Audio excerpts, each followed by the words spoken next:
धार के नौगांव थाना क्षेत्र स्थित कन्या शिक्षा परिसर की 70 से 80 छात्राओं ने सोमवार को पूर्व प्रिंसिपल संतोष कुमार को पुनः पदस्थ करने की मांग को लेकर पैदल रैली निकाली।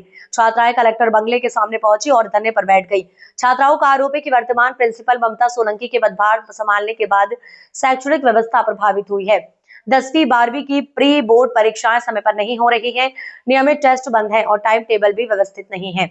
छात्राओं ने कहा कि पूर्व प्रिंसिपल संतोष कुमार के कार्यकाल में पढ़ाई और प्रशिक्षण पूरी तरह व्यवस्थित है, इसलिए उनकी वापसी की मांग की जा रही है। सूचना मिलते ही एसडीएम राहुल गुप्ता व तहसीलदार मौके पर पहुंचे। एसडीएम ने बताया कि पूर्व प्रिंसिपल पर लगे आरोपों की विभागीय जांच चल रही है। प्रशासन ने छात्राओं को पढ़ाई पर ध्यान देने का आश्वासन दिया, जिसके बाद धरना समाप्त कर छात्राओं को विद्यालय भेज दिया गया है। दीपिका गिरवाल है और मैं क्लास 12 में पढ़ती हूँ। और मतलब क्या शिकायत लेके आए आप? जैसे कलेक्टर बंगले के सामने खड़े हैं। सर, हमको हमारे प्रिंसिपल सर चाहिए, पुराने वाले। अच्छा, तो पुराने वाले क्या नाम है उनका? सर श्रीमान एस कुमार सर। अच्छा, तो जो अभी फिलहाल आपके हॉस्टल में है वो उनमें क्या कमी है? सर, हम जब से हमारे 12th मतलब आई है ना, जब से हमारे एग्जाम नहीं हुई है सर, एक ही बार हुई थी, उसमें भी 5 क्वेश्चन हमको दिए थे और वो हम याद करके आते थे और फिर एग्जाम कॉपी में लिखते थे हम। और सर, अभी भी हमारी प्री बोर्ड एग्जाम हो रही है, उसमें हमें क्वेश्चन पेपर पूरा का पूरा दे दिया गया है और बोला गया है कि तुम एग्जाम पेपर पूरा उतार लो और फिर एग्जाम पेपर ले आना एग्जाम में और फिर उसमें से आंसर शीट में लिखना। सर ऐसे हम 10th 12th सर हम कैसे कवर करेंगे? हमारी बोर्ड एग्जाम है सर। किसने बोला आपको ऐसा? सर, प्रिंसिपल सर मैम ने नोटिस निकाला था। अच्छा, क्या नाम है प्रिंसिपल सर? ममता सोलंकी मैम। तो आप क्या चाहते हो? आप क्या चाहते हो? सर, हम चाहते हैं कि हमारे प्रिंसिपल सर वापस आ जाए, क्योंकि जब वो उपस्थित थे तो हमारे एग्जाम पूरे साल हुई थी। टेस्ट होते थे 70 मार्क्स थे। सर, हमारे टेस्ट हुए थे, हमारी एग्जाम एकदम प्रॉपर थी सर, हमारी पढ़ाई भी पूरी प्रॉपर चल रही थी सर। अभी हमारी पढ़ाई भी प्रॉपर नहीं चल रही है सर। हमारा टाइम टेबल ही नहीं अभी तक सेट हो पा रहा है, हमेशा टाइम टेबल चेंज होता रहता है। अच्छा, ये बताइए, जैसे हॉस्टल से आप परमिशन लेके आए हैं, किसी को बोल के आए हैं कि हम? नो सर, अगर परमिशन लेते तो हमको कोई आने ही नहीं देता। आज एग्जाम थी आप लोगों का? नो सर, हम स्कूल के लिए सर, हमारा फर्स्ट पीरियड था तो हम उस पीरियड में आए। ठीक है, आपका नाम बता दीजिए। मेरा नाम दीपिका गिरवाल है और मैं क्लास 12 में पढ़ती हूँ। यहाँ पे कलेक्टर बंगले पर पहुंची थी, क्या समस्या थी?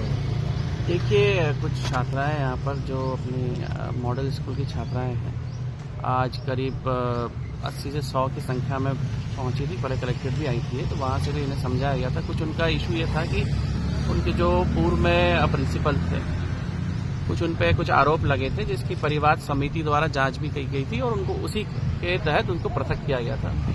तो इनका मानना ये बच्चियों का कि वो प्रिंसिपल के ऊपर जो आरोप लगे वो गलत है और उन्हें फिर से लाया जाए, ये मांग है उनकी। तो हमने ये उन्हें बोला है कि एक बार आपका जो पॉइंट है, एक बार फिर से पुनर्विचार करवा लेंगे इस चीज़ को, और जैसा भी होगा आपकी चूँकि पढ़ाई महत्वपूर्ण है, उसको कोई हम मतलब आपके हित में ही हम काम करेंगे, वो उनको अभी आश्वासन दिया है। उसके बाद वो चली गई सर, ये देखा गया है कि इन छात्रों का जो दुरुपयोग इस तरह से जो इनके स्टाफ हैं वो ही कर रहे हैं, क्या इनके खिलाफ कोई कार्रवाई होगी?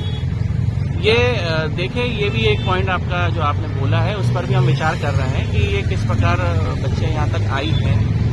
कुछ टीचर्स होंगे या जो भी होंगे, उसको वो भी हम निकालते हैं इसमें। हमने जो इनके एसी ट्राइबल है हमारे यहाँ, उनको निर्देशित किया है कि इसके पीछे पता लगाएं किस तरीके से ये जो बच्चे हैं यहाँ तक लाए गए। सर, ये देखने में आ रहा है कि ये प्रदर्शन के दौरान जो है अधिकारी जो है बच्चों को जो तकनीकी पहलू नहीं समझा पा रहे हैं। जैसे ये उनकी बात सुनकर और जो है देखेंगे आश्वासन जो दिया जाता है, ठोस कारण नहीं बताया जा रहा है। जैसे एस कुमार जो प्रिंसिपल है, वो लंबे समय से 5-6 साल 3 साल का रूल्स है, तो इस तरीके से अगर हम उनको तकनीकी बिंदुओं पे भी समझाएं कि जो है रूल्स के तहत जो उनका है परिवाद वाला विषय है, अन्य कारण भी है, उनके खिलाफ पूर्व में एसडीएम रोशनी पाटीदार जी के नहीं, अभी चूंकि हमारे जो तहसीलदार है रात, वो खुद ही जाएंगे, अभी उन्होंने समय भी दिया है वहाँ पर, और उनसे इन पहलुओं पर चर्चा करेंगे कि किस, चूंकि वो जांच 4 स्तरीय समिति है, 4 मेंबर्स कमेटी मेंबर ने की है, तो और विधिवत जांच भी की गई थी, लेकिन एक बार उसको भी उन्हें समझाएंगे और फिर उनके साथ और चर्चा करके इसका हल निकाला जाए। इनके खिलाफ रोशनी पाटीदार जी के कार्यकाल में एक जांच प्रतिवेदन दिया गया था, अनियमितता पाई गई थी, उसमें भी कार्रवाई नहीं की गई। मैं चेक करवा लूँ।